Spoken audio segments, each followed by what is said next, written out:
Anno 1800, the board game. Engine build, Martin Wallace. Enough said, let's get to it.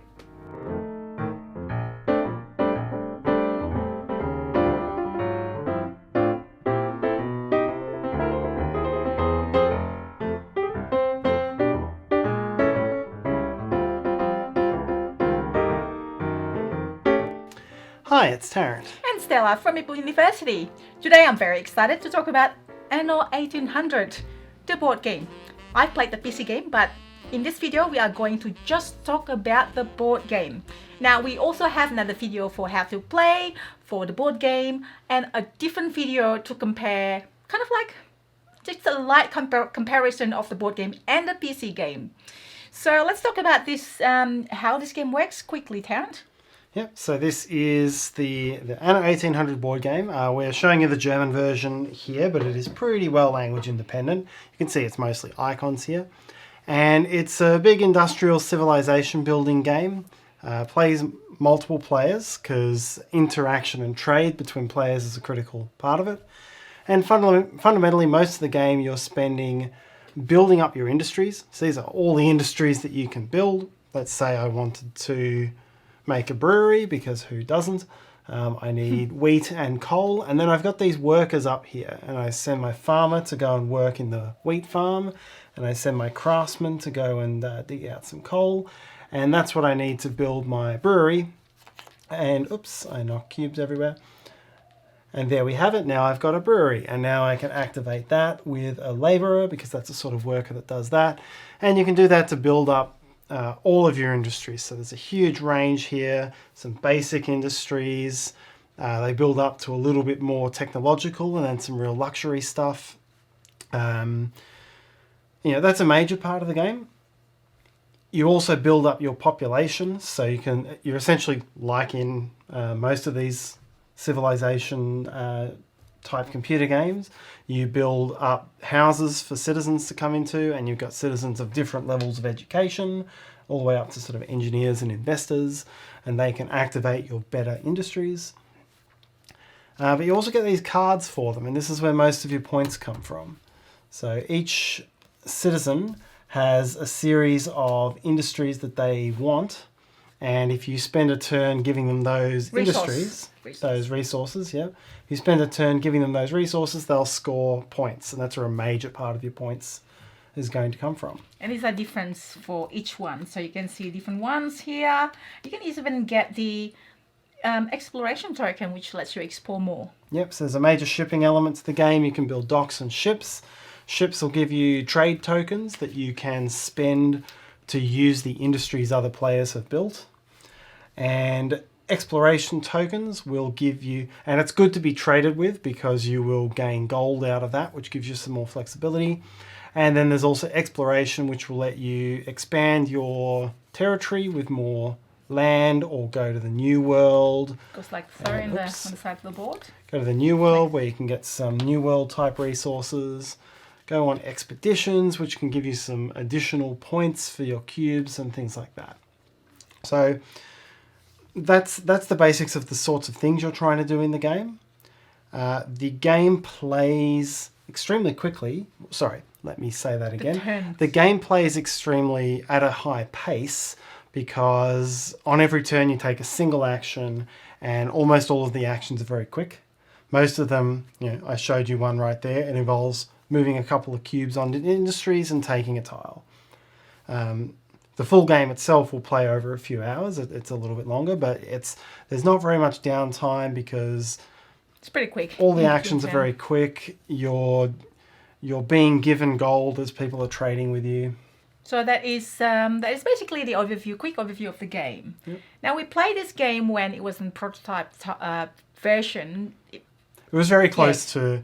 It was prototype pieces, but it was very close to the finished package. It played pretty well almost the same. Earlier, we actually played with Martin Wallace himself. Yeah. He beat us. He smashed us. Yeah, we just accepted. He did give us some tips as well. And I think that's part of what's important with this game. There's, you can see how many industries there are available here. On your first play, just getting a concept for what's the right order to do things in and what's important. It does have at least a game's worth of learning curve. That's true. And each industry has got only 2 of them, except the other ones. But most of them has got 2 each. So it's race to whoever gets it first, and then it's gone. So you have to trade and then pay 1 gold to that other player in order to get it. There are various reasons why you do it. You want to do it is because you don't have it, or because your workers' capacity is full. You want to trade with other people. So I really love this game. So it's probably going to be one of my top 10 for 2020. Well, technically, I don't know. This is released in German in 2020. It doesn't have an English release yet. English will come mid next year, I think. March, April. March, early. Something like that. Sometime next year. Yeah, so if I can, then it'll be, most probably it is. And then I like that engine building part. It's very satisfying when you're upgrade to the next one, and you gotta calculate which one. It's got a lot of depth, not just upgrading, and you wanna definitely, upgrade and get new world, because the resources is not available anywhere else but the new world. You wanna expand, explore. What do you think, Tarrant? Yeah, I enjoy the game as well. It's a different type of game. There's a couple of things when you sit down here that don't feel like very many other things out there. I mean, you're not going to get away from the fact that it is kind of a dry cube pusher. It's a good dry cube pusher, but it is very much you're moving cubes around your board, and no one's going to pretend that's not the case. Another thing that feels quite unusual about this game is as you gain more cubes, you also gain these point scoring cards, and you end up with a huge hand during the game. You'll have 15 or 20 cards in your hand at some point during the game, more than likely. And the game end is triggered when someone has played all of their cards.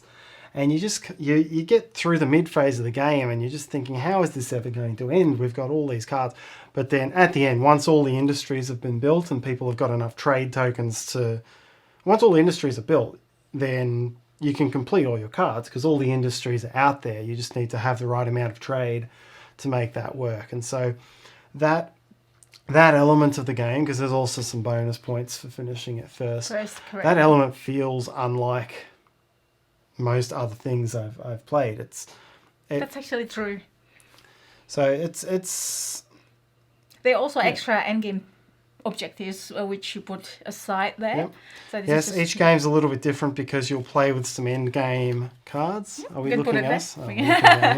You'll play with some endgame cards. These are the ones that are in German, if you can read that, and they will give you different points for certain objectives, and it kind of turns, that's what's interesting, it kind of turns the game into a race for those industries, because, as I say, all of this stuff will get built eventually, but there's extra points for New World, for example, people should be heading towards what gets them New World and racing to that, and it slows down other bits of the game. And I think the one other thing I'll say about the style of the game is this is not a game that you're not building up to that big satisfying combo that earns you half your points at once.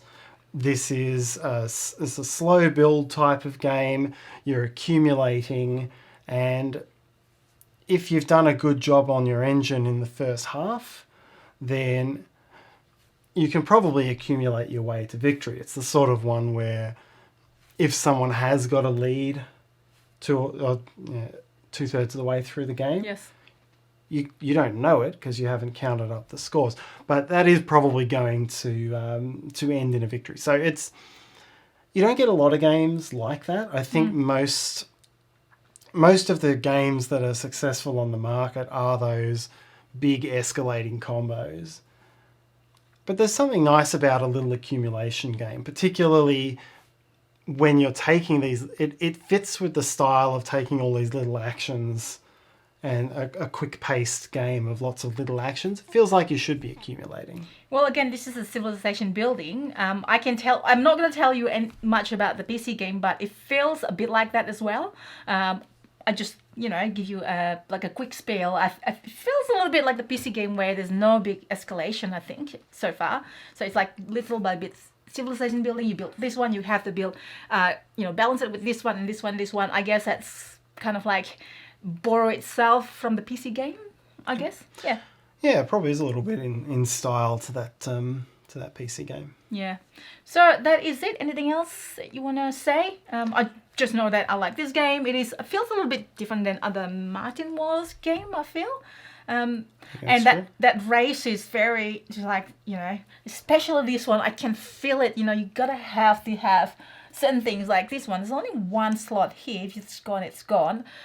There are quests is in the PC game. There are objective cards in the board game that, maybe you have to have that and you get more points. So it's, I can just like, okay, finish the game, like, okay, I want to play it again because I want to try different things, like very replayable. And I'm a big PC gamer, civilization building type of game, so, and this is the board game. That's probably why as well I like it so much. So if you like that sort of thing, then, you're probably going to like this. As Tarrant said, there's no big escalation, which is correct. And yeah, we'll see if should you play. You decide for yourself.